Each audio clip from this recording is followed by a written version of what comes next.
Hey everybody, how's it going? Welcome to episode 33 of my show Wrestling with Brent. This week I'm just be going over the results of the wrestling shows for the week, and also I'm gonna just talk a little bit about a little bit of wrestling news, things that's going on in WWE, and just some thoughts. Uh, as you all know, Lars Sullivan got released yesterday or day before yesterday by WWE. He was the freak, Lars Sullivan. He had been absent off TV for a while. He did a couple weird promos, last recently. Um, they said he had anxiety issues. He no-showed the last few days. He was actually fired last month, and it just now come out. He had no-showed a few dates last month or so, and so they finally fired him. Uh, he said it was all him, and it was anxiety, and he had lost his dad last year, and that really took a toll on him. Uh, he's somebody who had talent. He was really good in NXT. He was a beast, but right when he got caught to the main roster, you heard all this stuff about him. He was supposed to attack Cena. He never showed up. He flipped out and had an exact panic attack. Uh, then he would kind of get a little push and then get stopped. He had injuries, would stay hurt, and then it come out, that he was uh, about his time in the adult industry. Several years ago, that come out. Then you heard about the racist comments that come out that he said from years ago. Um, he just never could get any momentum at all going. When he did, it seemed like something else would happen. To be honest, he was a pretty good heel when he was in NXT, but he just wasn't worth the trouble. He was too much of a headache. They said Vince really wanted to keep him and wanted him, but he obviously didn't, want the business. He had said he had too much anxiety and too much stress and all on him, so he's just gonna find something else for him to do. So best of luck to him. Uh, Also, WWE this come out just earlier today. They released Steve Cutler. He was in the Forgotten Sons and NXT, along with Wesley Blake and Jackson Riker and I forget who else. And most recently, he was on SmackDown. He was with Baron Corbin's. He was like a faction with Baron Corbin, like he was like a security or like a something Baron Corbin's night or something. Uh, it was him and Wesley Blake together, and they was like Baron Corbin's bodyguards or whatever you want to call it. Yeah, but he's gone now. Apparently, they said it from what I read. This had something to do with him and Vince disagreed over COVID or something. I don't know. So that's about him. He wasn't very never good in my opinion. I just, he was somebody. Uh, yep. I thought the Royal Rumble was good. Um, it wasn't bad by any means. I enjoyed it. I was glad Edge won it. I had predicted that. My prediction of Lana win wouldn't come true, but she did come back and wrestle. Charlotte Flair didn't win either. It was to my surprise, it was Bianca Belair. And I'm okay with it. I like Bianca Belair. I'm glad she won. It's good to see her get some notoriety. She was just one of my favorites in NXT. She's a great athlete, good wrestler. I like her promos, and she's very pretty. Um, I've just always been a big fan of her. She's very strong as well, just very athletic. Um, so I like that. Um, Raw again Monday night. I liked it, but just say it was still boring, still bad. But I just gonna show you how bad Raw has been for the last several months. This is the best Raw they've had in a long time, and that's saying something a whole lot. It's just been how bad it is. I like the new direction they're doing with Bobby Lashley. They've been doing that for a while, when he's been in the hurt business, been, pretty dominant and pretty mean. But I like how he took his aggression out on Matt Riddle and just really went after him. And then he just really was aggressive and dangerous and menacing and just, he really punished him and I liked it. Um, I liked how MVP couldn't even really control him. I liked that. Um, so it looks like they're going to eventually have him. Maybe be the next, in my opinion, maybe be the next challenger for Drew, for Drew's title. Maybe they can give Bobby Lashley a big heel push. Um, I could even see Bobby Lashley leaving the hurt business and getting away from MVP. Just going on his own. Heel Bobby Lashley is the best way to use Bobby Lashley. Um, Impact, Impact's terrible. They knew how to use Bobby Lashley. He was his best when he was in Impact. His Bobby Lashley when he just went by the Destroyer Lashley. Yeah. So I like that. I like the end of Raw when Alexa Bliss had the weird stuff coming out of her mouth. I thought that was cool. Um, the week before I didn't like the Alexa Bliss stuff, when I usually do. But Monday night I liked it. Um, yeah. So there's that. That's all really I can say about Raw. I mean, just Raw. All right. So now let's move on to Ring of Honor, and then I'm going to also touch on the penalty forward waiting on the A when I get to the AW review. So here we go. All right. This is my Ring of Honor review from Saturday. The first match was a pure rules match. Josh Wood versus Dalton Castle. I really liked the video packages between both. Like I said before, Ring of Honor did a good job with their video packages. It just really just shows a lot about the background of the wrestler and how they got their wrestling start and all that. Like actual mat wrestling. So there was cool videos. I really liked this match. I thought it was good. Um, I thought it was very physical. Josh Woods really had to get more away from his wrestling style. He even said in the interview after the match that he didn't like doing that. He had to go more street fighting style, hanging with Dalton Castle and switch things up. But I liked it. I thought he did a good job. Dalton Castle did a good job. There was no slouch. I thought this was a really good match. I liked it. Um, had some DDTs, some submissions. Uh, Castle also did a suplex into the barricade on Woods. That was cool. Uh, Castle got a running knee into the side of the head on Woods. Uh, had some slams and suplexes. So I really liked the match. Thought it was good. Towards the end, the former champ, Dalton Castle, dodged the running knee to set up a whirling bangarang, his finishing move. But Woods escaped it and rolled through for a cloverleaf. Did like cloverleaf body scissors type submission. Castle couldn't get out of it and tapped. It was a 14 minute 27 second match. Josh Woods was your winner. So this was a good match. I liked it. Uh, like I said after the match, Woods got the win. After the match, he told Quinn McKay, backstage that he didn't like having to go away from his wrestling. That he didn't like going street fighting style, but he did what he had to do. Um, and he said he wanted to succeed using his pure wrestling skills. So yep, that was a good match. I liked it. Next, we get like a video package or a backstage thing with the foundation. They're just saying, they here to restore honor and Ring of Honor. That they were impressed with the honorable actions by Taylor and SOS because Shane Taylor and SOS turned down the six-man championship. Uh, Tracy Williams said he remembered when they jumped him from behind in the past. Tracy Williams challenged them to prove their honor and skill in a trios bout against the foundation. Um, Shane Taylor fired back and said he thinks the foundation is full of baloney. Uh, he said Jonathan Gresham and Jay Lethal have been in RH for over a decade. If they truly wanted to change, then they would have done it already. Taylor's crew is looking forward to basically whooping the foundation, is what they said. Yep. All right, so that led into the match, Shane Taylor Promotion versus Foundation. So that was good promos by both factions. I liked this match. I thought it was good. So this was Shane Taylor, Moses Khan, and up against Gresham, Lethal, and Tracy Williams in a trios action match. I liked it. It was a six-man tag. Um,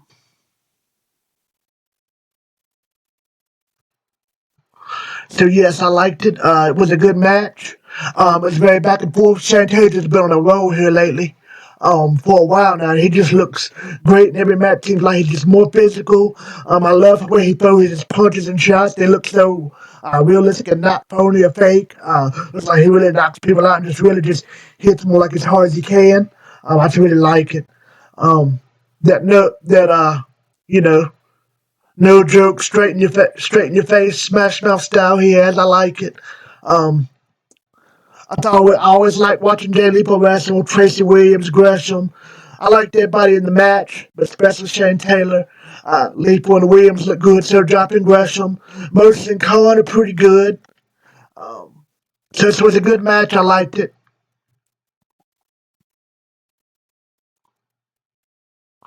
Eventually, Khan ran wild on a hot tag got a hot tag.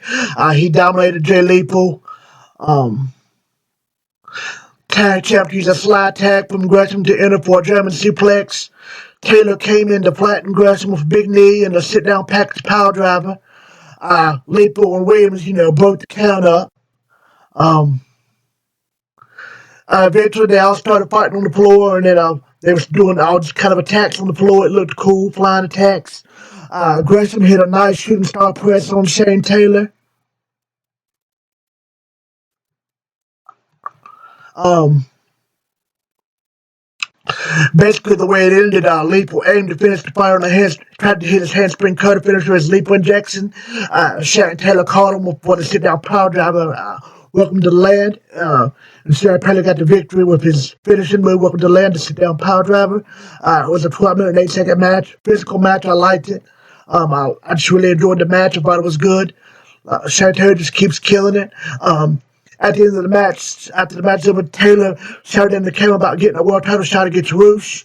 The Foundation swallowed their pride for a card on the handshake in defeat, so the Foundation did shake Taylor's hand. So I thought that was cool. Um, After the match, Shane backstage, McKay spoke with Shane Taylor. Uh, And Santana said pitting Kenny King, Jay Briscoe, Jay Lethal should make it obviously he's the number one contender for the RH Pure World Championship. Yep. Yep.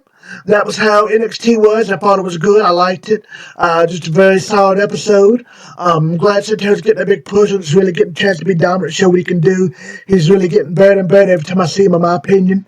With his promos, the way he talks, his look, facials, his acting, his wrestling, the stuff he does in matches, the way he does his moves. He can punch hard, hit hard, can do the high flying stuff he needs to. Um, he can really move to be his big guy. Yep. So I just really like what Ring of Honor is doing. I like what they've been doing since they've been back from the pandemic. I just really like what they've been doing. Just fresh and new and different. I just really like it. So another good Ring of Honor show. I liked it.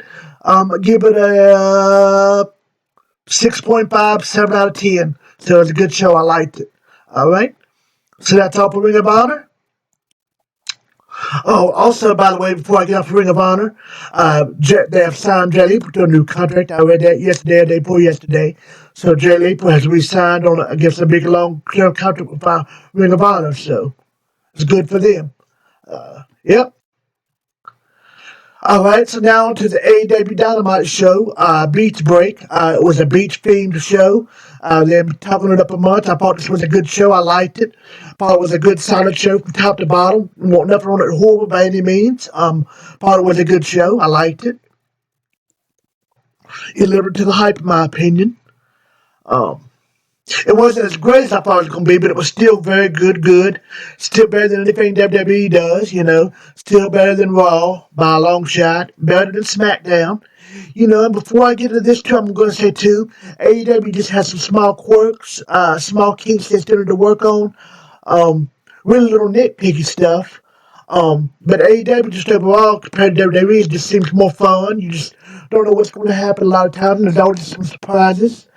They do just different things and try new things, and if something turns out bad, so be it. But they try. You can tell they're all trying, putting on really good effort. Just this little stuff they need to work on is like their camera work, in my opinion, I noticed was off. Seemed like they missed a lot of big like dives and spots in certain matches and some beat downs. The camera would cut away, would miss it. Um, Cam would miss it. Um, yeah, just things like that. The referees had some botches again, a couple of times. The referees quit counting and wasn't really enforcing the rules. So I noticed that was, kind of lame. Uh, you know, Things like that, little things like that. AEW needs to work on, but hoping they'll fix it. Um,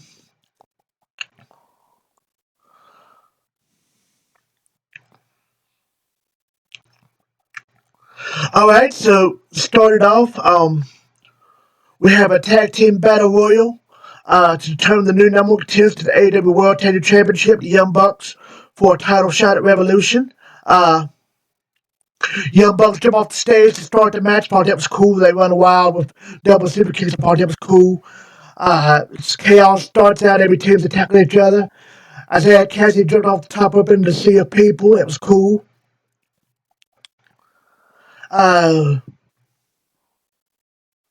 it came down to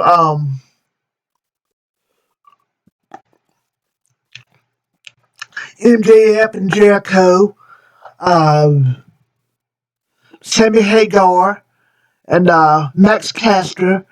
Jungle Boy was in there. Um, uh, Pretty much, Sammy ended up having Sammy super kick to Caster. MJF got thrown out by Caster. Sammy, Jericho, and Martin are the final three. Martin top flight. Inner circle double team Martin. Martin hit a double DDT. Martin throws out Sammy Guevara. Uh, but he skins the cat. Sammy makes one of those. Jericho inadvertently eliminated Sammy Guevara. Jericho got the juice effect and eliminated Martin. So Jericho got the win for him and MJF. So Jericho and MJF won the Battle Royal. Uh, Like I said, Sammy Guevara got eliminated inadvertently by Jericho, and I thought it looked cool. A little good shot with Jericho introduced the bets for the and eliminated the guy. I thought that was cool. Um, so MJF and Jericho are challenging for the tag team titles against the Young Bucks at the pay per view. So I like this battle royals. I like AEW's battle royals. It's a little bit more exciting, a little bit more just different than they are in WWE. Um, a lot of people, I'm sure, wouldn't like this match, but I personally liked it. I enjoyed it. I thought it was cool. I liked it. Um, it was celebrated in the ring. Uh, we get a video package next of Jade Cargill. Showcasing her body, and she's lifting weights and all that. She looks like a beast. I think she looks hot, beautiful, sexy. I just really liked the video package. I liked her logo. I thought it was cool. I just love Jade Cargill's look, and I think she's beautiful. I like her promos. A lot of people don't like her on the microphone, but I disagree. I like her promos. I think she does a good job. She's very tall, athletic. Um, yep, so I liked it. Cool video package. We get a commercial break. Back from commercial, Tony Schiavone introduced Darby Allin. Tony then introduced Sting. Taz interrupted before they could say anything, said they aren't allowed inside the building because they're being punished for attacking, those random people last week. People at the merchandise stand. Taz says they'll be watching next week when Darby defends the TNT title next week against Janela. Stark said he doesn't think Sting is still the icon. Says Darby will need luck next week. Sting says back he'll be there next week to make sure it's just a one-on-one match. Says he won't let Team Taz get involved. Sting says Stark needs to take a closer look. He doesn't see the icon anymore. So I thought this was a cool little talking and competition between two factions. Um, Thought Steen looked really cool just when he had it close up to his face in the camera. I thought it was cool. Uh, Next, we get a video package of Britt Baker versus Thunder Rosa. Britt Baker enters the ring. Thunder Rosa runs down and attacks Rebel. The match starts. Britt Baker versus Thunder Rosa. I really liked this match. I thought it was very good. It's my favorite match of the night. It was a very good match, very back and forth. Thunder Rosa looked beautiful, looked hot. She's really got a body, muscular. I just love Thunder Rosa. Love her personality. I've just always liked her gimmick and just the way she wrestles her character. And Thunder Rosa, I've just always been a big fan of Thunder Rosa for a long time. She's one of the best women wrestlers, I think, in my opinion. One of the best women wrestlers going. I like Britt Baker as well, especially since she's turned heel in AEW. I thought she looked good in this match. She's beautiful as well. Very pretty girl, beautiful. Has got a nice body. Um, Nice eyes, nice face. Um, so I really liked this match. I thought it was good. It was very physical, back and forth. Um, Both ladies you could tell was really tearing each other apart. They was really going after each other. Um, I believe they botched the ending, but I'm not really 100% sure what happened. But basically, Britt Baker got the ring exposed, and Rosa went for arm submission. Rebel ripped off. It was Rebel that ripped off the turnbuckle. Rebel ripped off the turnbuckle to distract the referee. Baker got a roll up on Thunder Rosa for a near fall. Baker's in the corner. Baker sent face first to the exposed turnbuckle. But Baker, what she did, it wasn't Baker that got sent first, it was Ponderosa that got Baker sent Ponderosa face first to the turnbuckle. And it knocked Ponderosa out. And I thought it really looked like it knocked her out pretty good. Baker got on her lockjaw submission for the win. After Ponderosa did several nice counters before that happened. Got some pinfalls. I don't really count the lockjaw, counted, 3 or 4 times. But like I said, Baker eventually put up that first turnbuckle and it knocked Ponderosa out, and Baker put on the finishing move, and Ponderosa basically was passed out, knocked out, so she never tapped out. So the referee had to stop the match to get the win to Baker. So Baker got the win. So it was a good match. I liked it. The more I thought about it, even though if they botched the ending, or if it wasn't, intended to go that way, I was glad with the ending because even if they messed it up, because I think it fits with Britt's character, her being a heel.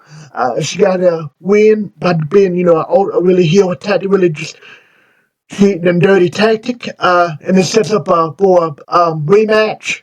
And I believe Thunder Rosa will get her revenge on Britt Baker. So that was good. I just wish, and I've been saying this for weeks, I just wish AEW would just go ahead and if Thunder Rosa is trying to get out of NWA or come to NWA, if that's what it takes, get her to Congress to pay NWA, just buy her out of a contract, let get away from NWA and let Tony Khan sign her to AEW full time. Or heck, if not, even if let her just sign with AEW exclusively and just put her in a kind of still work on the side for NWA. And that's fine too. Just the AEW needs to quit. Just quit, beating around the bush and just sign Thunder Rosa already. Everybody knows she's great. She does great things for the women's division. She's great on TV, promos, everything. She's beautiful. She puts on great matches. I mean, it's a win-win for anybody to sign her. Just AEW needs to quit playing around and just go ahead and sign her already. Just need to sign her immediately. Yep. All right. Next, they show footage from last week. Tony interviewed Adam Page and Matt Hardy. Matt Hardy said they would have good chemistry. Page said he knows Matt has an ultimate motive and doesn't trust him. Matt convinces Page to team with him to avenge Chaos Project, ruining Buddy Lee Jr.'s birthday party last week. So it's so now they leading to the match: Hangman Page and Matt Hardy versus Project. I liked the match. I thought it was good. Chaos Project, they do a lot on AW Dark. I think them and Lupe and Serpentico make a good, awkward team. Lupe was just crazy. I liked his screams during the match. I think it's funny. Yes, he's old and, out of shape and everything, but, I mean, he's a deathmatch wrestler. He's not going to win any titles or anything. He's a jobber. He's supposed to, just help the young guys get an easy win over him. Just let somebody beat up on him. And Lupe, does his job. Lupe has a very, unique, crazy look. The ball on his head is kind of funny. I like his screams during the matches. And, I like it. I think it's funny. Um, I like Hangman Page. I always have. I'm a big fan of his. He's from the same state, Virginia. So, he's a hometown local boy. I got to pull for him. Always been a big Matt Hardy fan. A lot of people, I believe it was on Joe's stream, he was talking about the other night, he don't really like the Big Money Matt character. I like it. Um, Joe was saying, his favorite Matt Hardy of all time was, he liked his Hardy Boy stuff. He said his favorite of all time was the Matt Hardy TNA character. I couldn't disagree with him more. Sorry, Joe. I respect your opinion, but I disagree. I've always hated that Matt Hardy Broker character.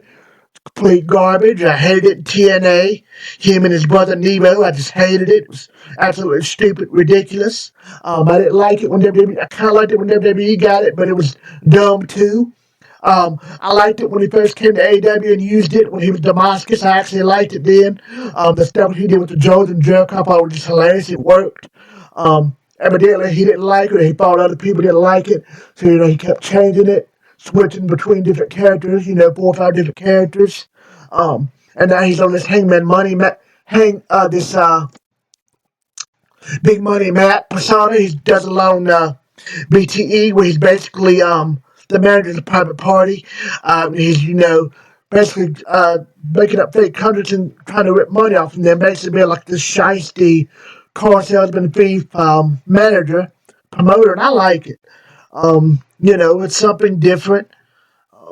I much prefer this over his, God, I hope you don't bring back the TNA Impact character. If he was supposed to bring back that type of character, just go back to the Damascus way and do all teleporting and stuff, that's fine. I'd be okay with it. I'd be willing to see it again, but just don't do that TNA Impact broken mess, Nemo mess. I hated it so bad. Delete, delete. God, I just hated it. Oh, so terrible. And even though it is funny to sometimes go, delete, delete, but that's about it. I just hate that character, so stupid. I'll never understand it.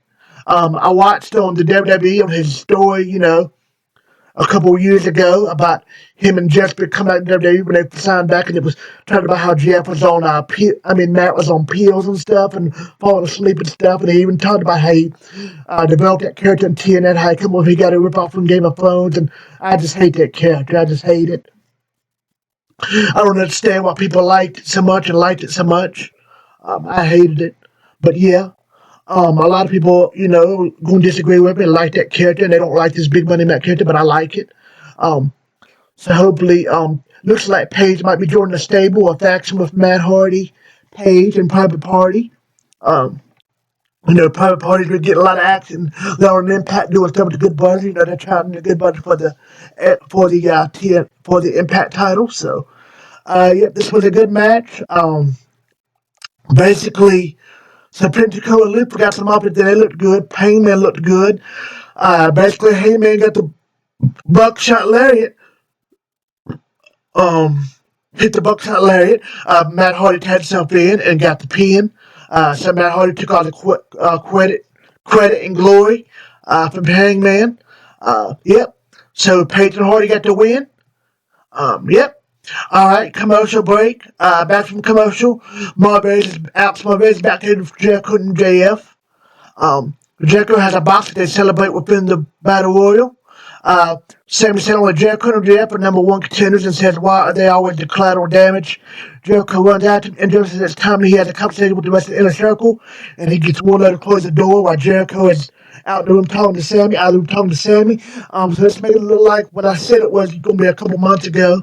MJF, is talked to the inner circle, weasel his way in, and he's trying to get everybody else in the inner circle to turn on Jericho, or maybe just turn on Sammy Guevara and kick Sammy Guevara out of the group. But I still think MJF is going to try to weasel his way, maybe have Jericho kicked out as well, and he can just take over the group and be the leader of the group.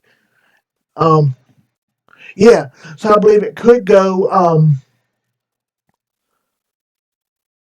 I believe it could be that. I think they're going to, in my opinion, I think MJF's going to force Jericho and Sammy out.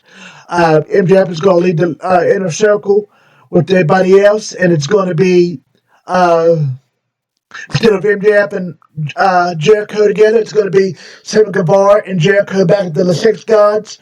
And he's got, they're going to try to get the revenge on the inner circle.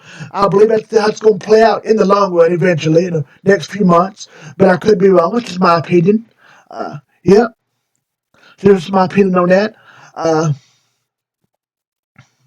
Next, Tony Schiavone interviewed Kip Sabian backstage. He congratulates him. Miro says Chuck has never had a girlfriend. Vicky Guerrero pops in, says comes to say it's time. Uh, Now I'm going to talk over this and just explain as the best I can. Uh, this wedding wasn't bad. This wedding was bad. I didn't like it, but it wasn't horrible television. I've seen worse. All the WWE weddings are bad. It was.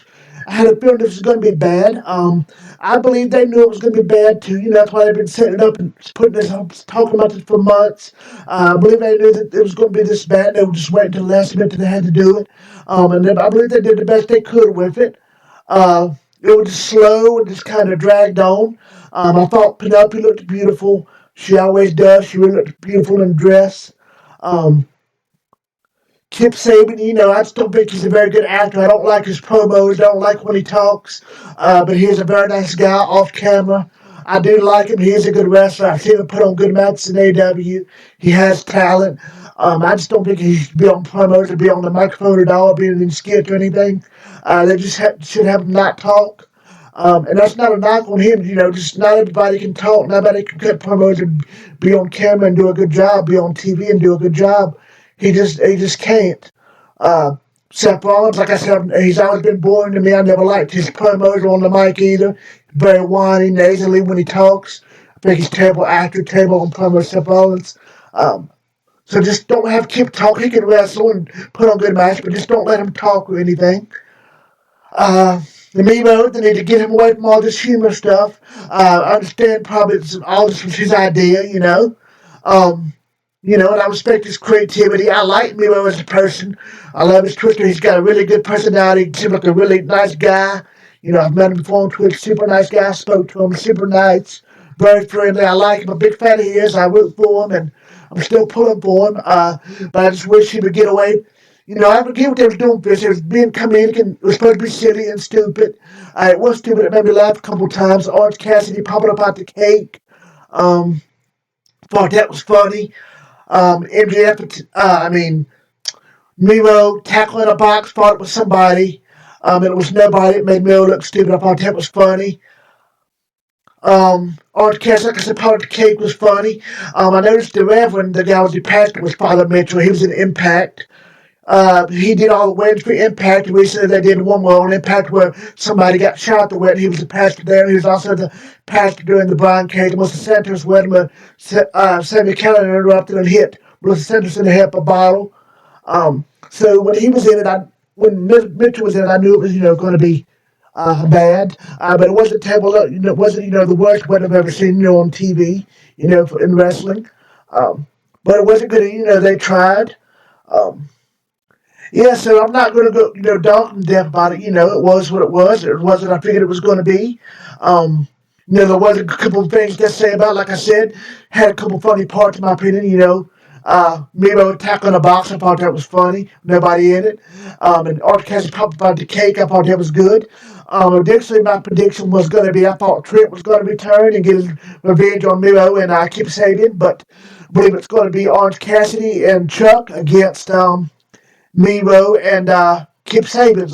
In all honesty, because Chuck Taylor finally got a little bit of revenge on the wedding, got revenge on Miro being Miro's butler. So, yep, this was what it was. Um, I didn't like it. I thought it was dumb and stupid, but it wasn't horrible. It was supposed to be stupid. I get what they was doing. I didn't like it, but it wasn't the worst thing I've ever seen. It's over and done with. Um, so yeah, we'll never have to see it again. So I give them props for trying. They tried it. And that's a thing with AEW. They try things, and not everything's gonna work. WWE does a lot to WWE does all kinds of stupid things have over the years. This wedding was still wasn't as bad as Kyle Busch winning the 24/7 title from R-Truth a few months ago. That was probably one of the stupidest things in wrestling I've ever seen. It wasn't as bad as the Shockmaster, having Ric Flair wear a mask. Um, made Young giving birth to a hand several years ago on Raw. The old woman made Young. Uh, so there's a lot of things worse in wrestling than this wedding segment. Um, so I'm not as down as everybody else was. Um, so I'm ready to see what Mebo does next. Hoping they book him stronger and have him get away from doing the comedy stuff and just have him be more serious and ferocious in the ring. Because when he has been in the ring, he's put on good matches and looked good. He's still a beast. So, and I love Penelope. I like Kip. I wish they would actually split Kip and Penelope up on camera, even though they're together in real life. You know, he's her manager come to me. Wish they'd put him up and I wish they'd put Penelope on a singles run and give her a really big singles push and like have her get a shot at the title again, and have, get a really good shot and just really get on a roll and really get dominant because she's very athletic, got a lot of talent, very talented. Um, you know, and I feel like Kip could do a lot in the single division or even the tag team division. You know, I really like Best Friends. They was on a hot streak as a tag team. You know, him and Trick before Trick got hurt. You know, and like to see them. You know, push on Kiss and do more things with him. So, AEW still got a lot of work with all them all them guys, and you know, guys and girls. So I'm looking forward to see what they're doing for them next. Yep. Uh, Next, they showed Shaq on the Inside the NBA show. You know, he said he'll beat up Cody. He said he'll go run some Cody. Uh, he said he's got a moon that's basically the Judas Effect. He did it for a glass called the Black Tornado. I thought that was funny. Said the match will happen on March 3rd, so it's going to be on Dynamite, not on pay-per-view. So I'm looking forward to this match. I know a lot of people aren't, but I want to see what Shaq does. More than likely, Shaq probably won't do much. Shaq probably just stand on the apron, you know, make an appearance. Eventually, he might come in and try to hit that move. Maybe I'll see him getting a tackle or something, taking somebody down and kind of laying on top of him, you know. Yeah, maybe do some ground and pound, get some shots in. Um, but like I said, it's D more just to help, you know, promotion for NWA and AEW, you know, cross promotion, just to get people talking, and I think it'll work. Always been a big Shaq fan. He's got a great personality. I still wouldn't surprise if he had some moves, you know, 'cause like I said, he has trained in MMA, and, you know, he does MMA and DJ, he's got a personality, you know. So if anybody that could pull something off in a wrestling, it could be him, but you know, you just never know. I think we're going to see what Jay's all about. I think Cody will do a good job. Cody does a good job in the ring he's in. So I believe this could be something a lot better than what everybody's predicting it'll be. So I'm looking forward to it. I can't wait to see it. Yep. All right. Eddie Kingston makes his entrance, followed by Lance Archer. Lance Archer versus Eddie Kingston in a lumberjack match. I like this match. I thought it was good. Um, Kingston looked good. Lance Archer looked good again. The second week in a row, Lance Archer's really hitting the stride back since maybe after COVID. He's starting to find like get back to his dominant New Japan side self, like the old Lance Archer. Um, Eventually, the bunny got in the ring, jumped on Archer's back. Archer won't put the blackout on it, but Kingston attacked him and before he could hit it. Uh, Kingston directed the Lumberjacks to attack, but Jake Roberts attacked Kingston on the outside. I thought that was cool, and like I said, the camera crew kind of missed the shot. I wish the camera crew would have got it more, but it was cool to see Jake attack Kingston, so that was cool. Uh, Kingston hit the exploder suplex on Lance Archer. Blade brought a table into the ring. Uh, The Bronsons, Bear Country, spin them through the table. Bear Country, even the odds. I like Bear Country. I watch them a lot on Dark. I like them. I like their look and they got talent. Archer hit a right hand and then hit the Uranagi for a 2 count. Uh, he could hit a clubbing lariat. He hit the blackout, kicked him for the 3. So Lance Archer got the win. This was a good match. I liked it. Uh, Good luck. I'm not a big fan of Love That match, but I thought this was good. I liked it. I like how people got involved. You know, I just liked the match. Thought it was good. Um, Archer had another really good match on AEW, his second good match in a row. So Archer really found his footing, and Eddie Kingston just did a good job as always. Yep. So Lance got the win after the match. Uh, FTR cut the promo video. They said they'll get spit like they were in middle school. Totally Blight said everybody's scared of them. Goes for all the reasons they have been cheated. Says that all they want is a tag team title match. Dax says they aren't bad men. Then brings out Marco Stunt and they have him tied. They have him like kidnapped, tied to a chair. So I thought that was cool. Um, so this is basically they're setting up a match. Looks like between Best Friends. Oh, I'm sorry, Jurassic Express and FTR. So looks like it's going to be a feud next. So that should be good. Um, yeah. All right, so we go to commercial breaks. I like this whole segment and everything. I like the match. I like the segment with Marco Stunt being tied up and kidnapped. And I thought it was cool. You know, Tully Blanchard's done this before, you know, where they had Tully Blanchard tied up and handicapped, you know, tied to a chair. So, little kidnapping version angle. And Statler's been doing that a lot on being elite, which is being abducted people. So, I think it's funny. So, yeah, I like this whole set match and segment. It was good. Commercial break. Uh, George Janela cuts a promo and says he and Darby have a long history. Janela says at this video, Janela says he and Darby have a long history. Janela says the stakes have never been higher. Uh, so Darby Allin and Janela is going to be having a match next week for the TNT title. A lot of people was complaining why Janela getting a title match. What has he done? Well, Janela did just come back. He had COVID, that's why he hadn't been on TV. But he did just wrestle on Dark recently and got a win. He's probably not even on the rankings, but hey, they really haven't been following the rankings like they're supposed to. They're just putting Darby's got to fight somebody, so they put Janela in there. I can see why people be upset with him getting a shot, but whatever it is, what it is, they make the shots. AEW books how they want to book, and I think it could be a surprise. I think it could be a good match. I like Janela's match. He's not the best wrestler in the world, and don't have the best look. I like him, as a wrestler. He just does crazy stuff. He's crazy. I like his, fearlessness, and I think him and Darby, their styles match up good for a match. I think it could be fun and interesting, and I think it could be a really cool match, fun match. So I'm looking forward to the Omega and Darby match next week. So Omega and the Good Brothers make the entrance with Don Callis. Get a commercial break. Callis is on commentary for the match. So the main event, the AEW World Champion, Kenny Omega, and the Impact World Championship Champions, the Good Brothers. Versus John Moxley, Pac, and Ray Phoenix. The reason why Penta hasn't been on, Penta has been having visa issues. So that's why Penta hasn't been on lately on AEW. This was a good match. I liked it. Good Brothers did a good job. Kenny did a good job. Callis did a good job on commentary. I like how he was going back and forth between Shivani, bickering back and forth. Shivani hates Impact, so he always throws little jabs in. And he acts like he hates Callis, so Callis acts like he hates Shivani, so I thought that was funny. Pac looked really good in this match. Ray Phoenix looked awesome like he always does. Every time I see him, he just does a good job. I just really like Ray Phoenix as a competitor, as a wrestler, even as a person. I saw him on that wrestling show. He's like a really nice guy, humble guy, just super talented. I would love to see him get more of a big singles push. I love the Lucha Brothers. They're my favorite tag team now. Of course, I like the Briscoes as well. But yeah, Lucha Brothers is my favorite tag team. I love Pinta and I love Phoenix especially. Phoenix is my favorite out of Lucha Bros. He can be a big single star in my opinion. Yeah. It was good to see Moxley back. Thought Moxley did good. Moxley, in my opinion, needs to stop doing suicide dive. He does suicide dive the way that Seth Rollins does. Yeah, that's what Joe Cronin said in his review, and I agree with him. I agree with you, Joe, that Joe Cronin, that he does need to stop his suicide dive and work on him.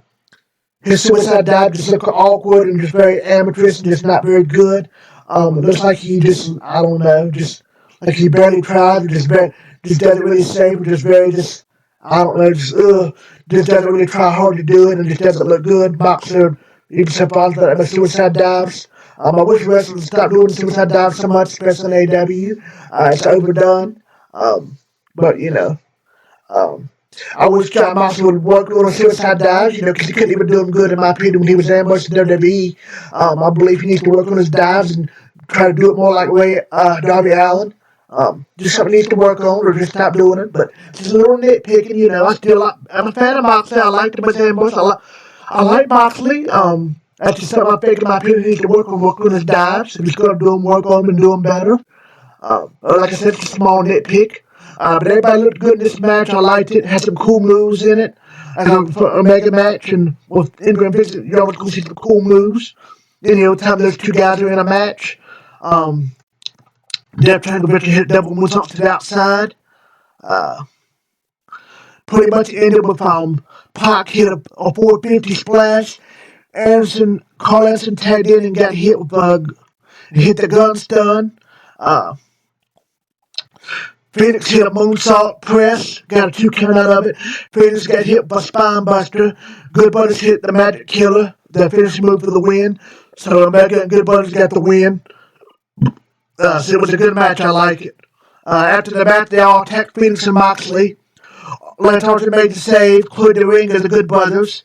Attacked the Good Brothers on the outside. Moxley and Omega are still in the ring. Moxley Monster got attacked by a guy in a mask. He had a mask and it was Kenta. Kenta hit the GTS on Moxley, which looked terrible, but he went to one off, and Kenta was the guy that really done the move, not CM Punk. CM Punk stole it from Kenta. Kenta usually does a lot better than that. It was cool seeing Kenta at AW. I popped. I was really excited. I know a lot of people said they didn't care or what. Maybe I'm a big New Japan fan. I like Kenta. I liked him when he was in NXT. As his real name, Hideo Tommy. He was a bust in NXT because the American Star, he just couldn't get with it. He just had a lot of bad luck in NXT. He got stayed injured a lot, so severely derailed his push and leave momentum. Every time he get momentum, he would get hurt. He finally came back his last appearance. He as a heel and was doing a good job. Got hurt again. He was just never the same. So it didn't work out for him in America in NXT. But he's really gotten back on the hot streak and really did a good job since he's been back in New Japan as Kenta. So hopefully his Japan momentum can carry over back into America and AEW. So I'm happy to see Kenta. I was surprised. I popped. I liked it. Yep, so like I said, this was a good show. I liked it. I'm going to get higher than a lot of people did. I'll give it a 7.5 out of 10 because of the Kenta showing up. I thought it was really cool. I liked it. Like I said, none of this on the show was actually bad. Nothing was horrible. I liked all the matches. I liked the skits and the video packages. I thought it was good. Like I said, the win wasn't very good, but it did make me laugh a couple times, so there's that. Even with the win being bad, I still give it a show a 7.5 out of 10, probably a 7 out of 10. So I'm giving a lot of high rating, a lot of other people did, so I really liked the show. A good show by AEW, I really liked it. So that's my rate, 7 out of 10. So I liked it. So that's all for AEW this week. NXT was okay, it wasn't very good. It was alright. Wasn't nearly as good as AEW, and I was reading the results there, and AEW did beat NXT in the ratings by like 200,000 people or something. Yep. So there's that. So NXT continues to sink, and AEW keeps on getting better, and so does Ring of Honor, and MLW for that matter. So WWE keeps declining every week, and MLW, all their companies get better, it seems like. Alright, so that's all for AEW, and I'm going to do the MLW review real quick, and I'm going to wrap this video up. I'll try to do this very quickly. Before the show begins, we get a hype video. It leads up to Alex Hammerstone and Mike Kruger's Becky Ball at main event tonight. I was looking forward to that. The first match was Jordan Oliver and Myron Reed versus Sentai Death Squad with Davari. It was a good match. Jordan Oliver looked good. Jordan Oliver got the win. After the match, Jordan Oliver cut a promo and said he wanted Jacob Fatu. He said he also mentioned that he's officially in the heavyweight division. So he's making a run at Fatu, so that's interesting. I like Oliver. He's got a lot of talent. I like him and Myron's group. So it's just a cool group. I like them. I like their promos and skits and everything, and their matches. They did a good job. Good heel faction. They did keep doing the storyline for MLW, and the promise comes Dorado owner, De La Renta. So they keep doing that little storyline about the referee scandal where he helped Richard Holiday, so that storyline's still ongoing. They also bring in the sport that referee was the former NWA referee Tim Donahue that got better than games in the NBA years ago, so I thought that was funny having him in it. I thought he looked familiar. Get a video packed in Hawaii next to the Von Erichs. They cut a good promo. Next, we get a World Tag Team Championship match, Los Parks with Selena De La Renta versus TJP and Bukuda. It was a good match. I thought both teams looked good.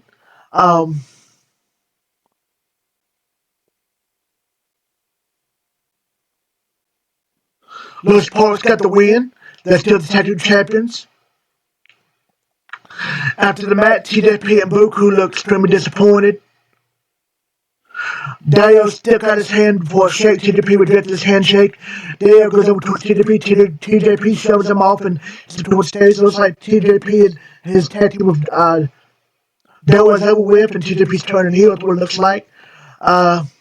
MJF cuts a promo and says he's looking forward to his match. He's warming up. Says that Hammerstone will be a changed man after the brawl tonight. Uh, did a promo with Laredo Kid. Talking about showing how he wanted to, fight Leo Rush. Leo Rush did a promo uh, about his match with Laredo Kid. Said he'll give him a fight. Uh, so Rush and Kid's going to have a match for Leo Rush's title soon. Rush and Laredo Kid, so that should be a good match. I like both of those guys. They're good wrestlers. Um, we're finally going to see Thomas Filthy Island that did that thing, whole thing for him. We'll see what that is. Um, Now they show like the Filthy Island Control Center, Filthy Lauder does a promo and it was good. Um, all right, now we go to outside. Outside, Hops Templeton was looking for Monster Kruger before the main event. Uh, Now we have a match between Gino Medina and Gringo Loco. This was a good match. Um, Gino Medina got the win. Uh, After the match, Gino Medina's cutting a promo. Gringo Loco comes flying in off stage to crash into him, so that was cool. Him flying off stage was cool.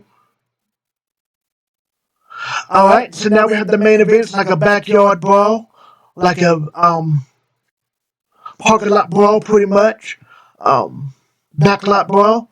Uh, the referee and the cameraman are nervous to be out there with Hammerstone. Hammerstone looking for Monster Kruger. Hammerstone keeps yelling his name. Monster Kruger makes his appearance. Hammerstone goes right in for a midsection kick, then a bicep right to the face.